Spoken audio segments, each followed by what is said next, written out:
नमस्कार दोस्तों, आज बात करेंगे कि समान नागरिक संहिता यानी यूनिफॉर्म सिविल कोड या यूसीसी क्या है।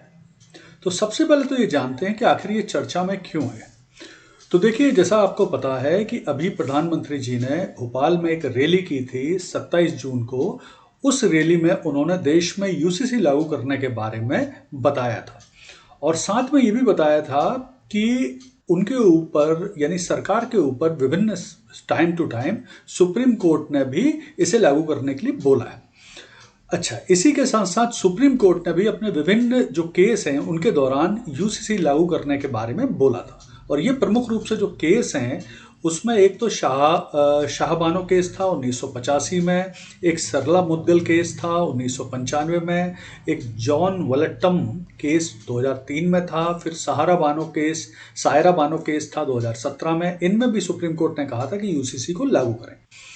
इसी तरह से लॉ कमीशन भी यूसीसी पर जनता से सुझाव आमंत्रित कर चुकी है और अब तक 8 लाख सुझाव इन्हें यूसीसी पर दिए भी जा चुके हैं।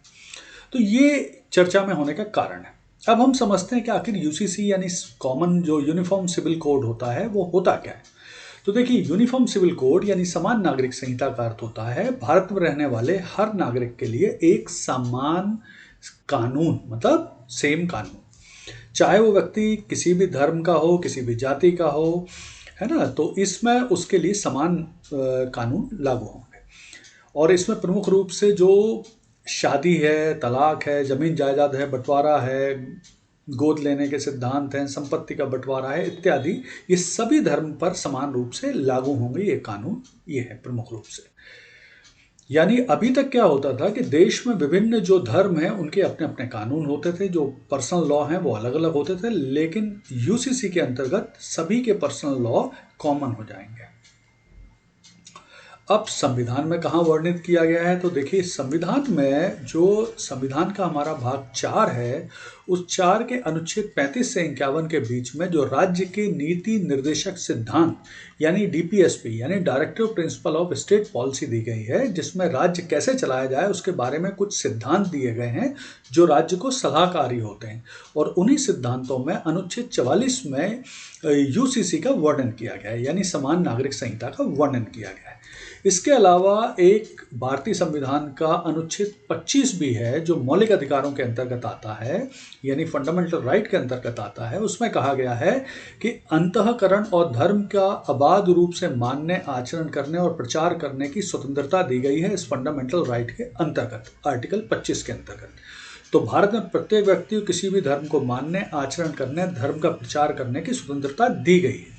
तो ये भी प्रमुख रूप से माना जाता है कि किसी व्यक्ति को अगर उसके अपने धर्म से संबंधित आचार विचार करने का उसे अधिकार मिलता है आर्टिकल 25 के अंतर्गत।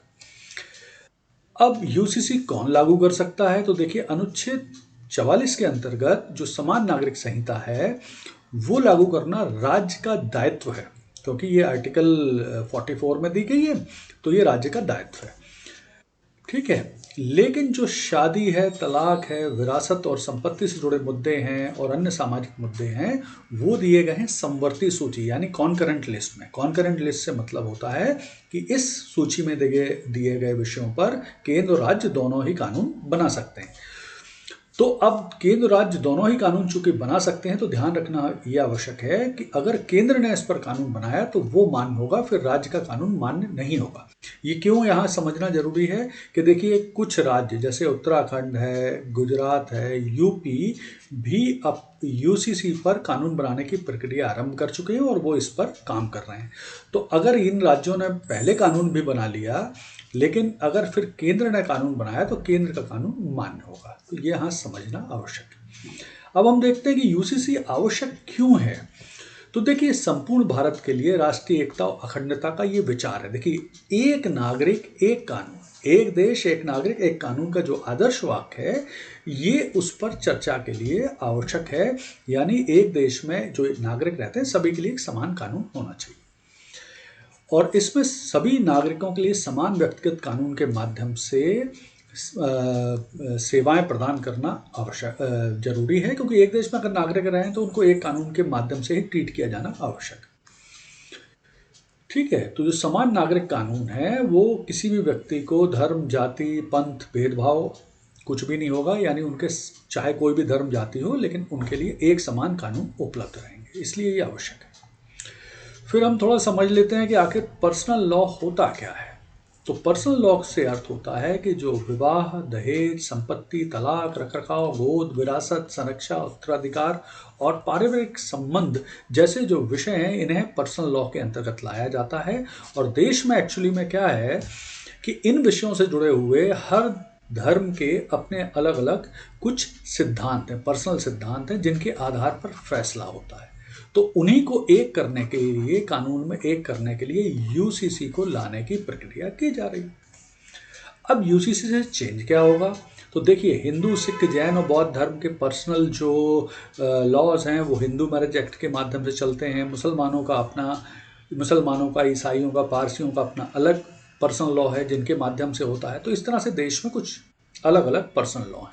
तो हम ये देखते हैं कि आखिर ये जो पर्सनल लॉ हैं ये उन धर्मों के हिसाब से शादी, तलाक, गोद लेने, उत्तराधिकार, संपत्ति से जुड़े विषयों पर कानून उनके अलग अलग हैं।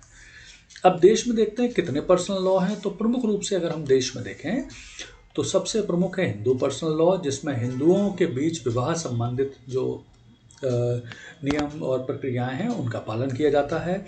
फिर हिंदू उत्तराधिकार अधिनियम 1956 है, जिसके अंतर्गत हिंदू, बौद्ध और जैन के बीच में संपत्ति के जो विवाद होते हैं उनका निपटारण किया जाता है।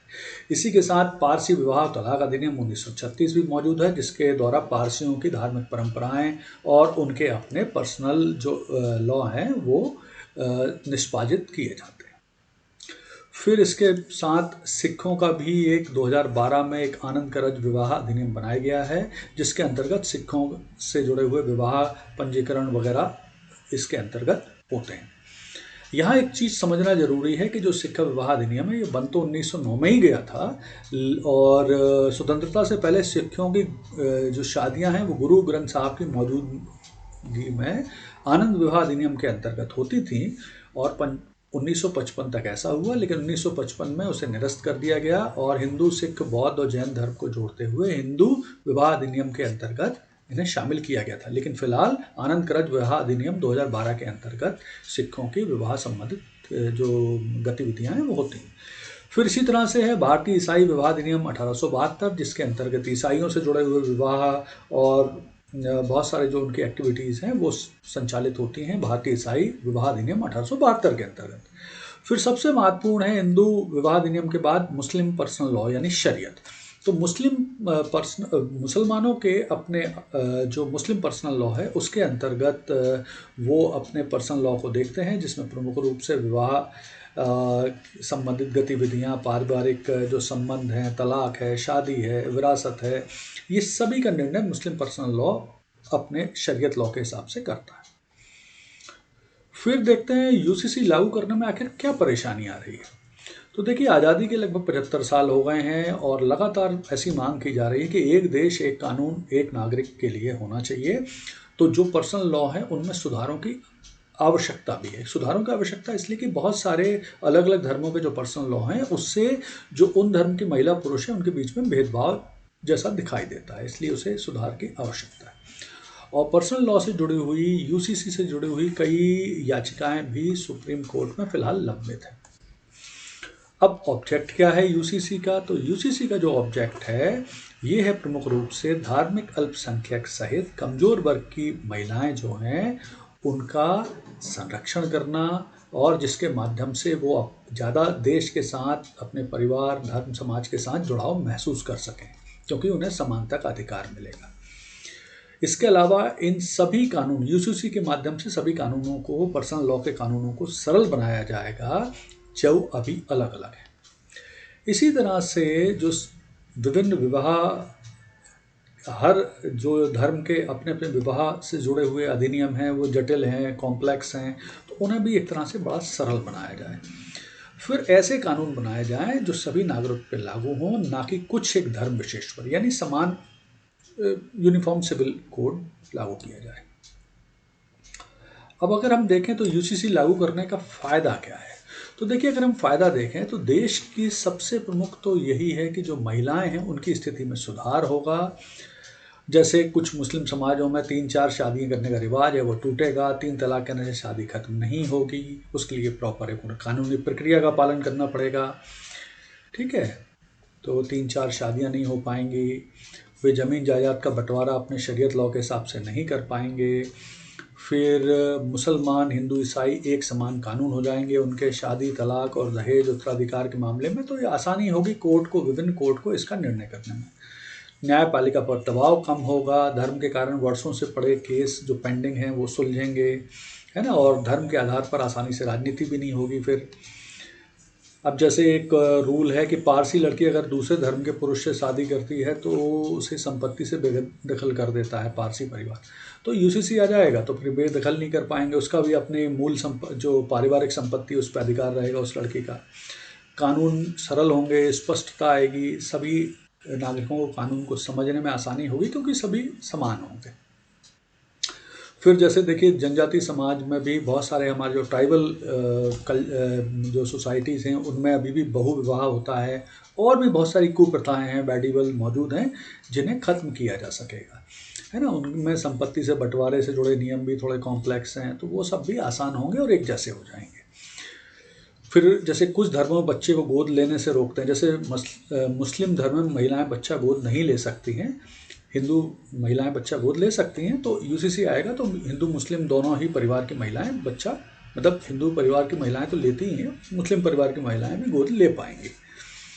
फिर तलाक के भी अलग अलग नियम हैं हर धर्म में, तो वो भी आसान होंगे। जैसे उदाहरण के लिए हिंदुओं को 6 महीने, ईसाइयों को 2 साल अलग रहना पड़ता है, लेकिन मुसलमानों में तलाक का जो नियम है बहुत ही आसान है, आसानी से कर सकते हैं। तो ये सब यूनिफॉर्म हो जाएंगे, समान हो जाएंगे।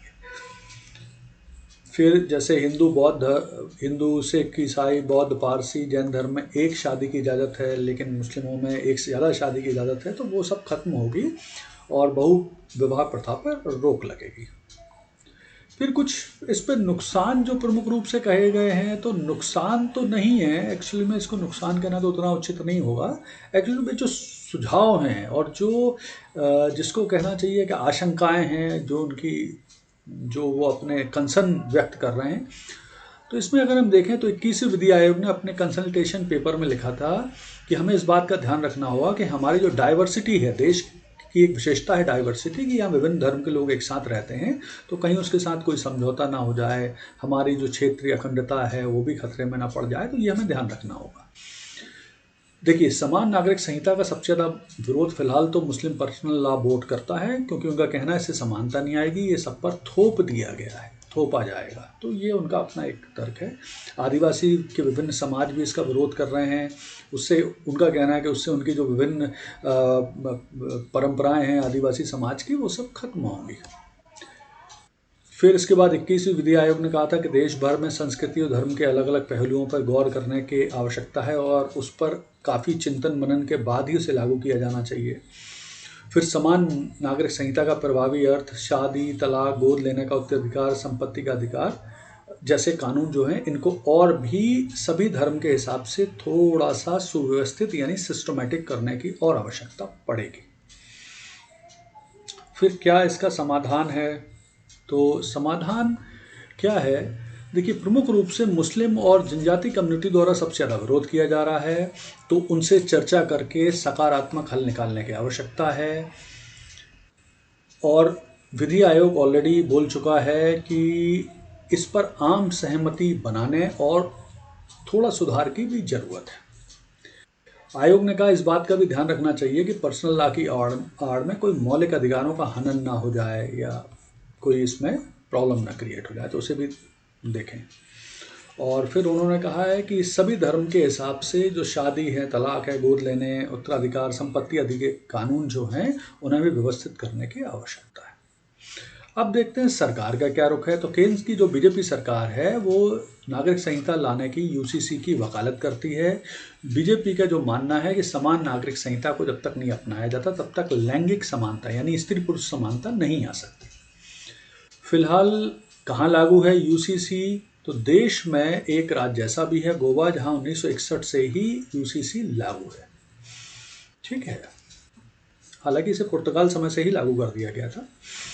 विदेशों में कहाँ लागू है, तो प्रमुख रूप से UCC Pakistan, America, Ireland, Bangladesh, Malaysia, Turkey, Indonesia, Sudan, Egypt वगैरह में ऑलरेडी लागू है।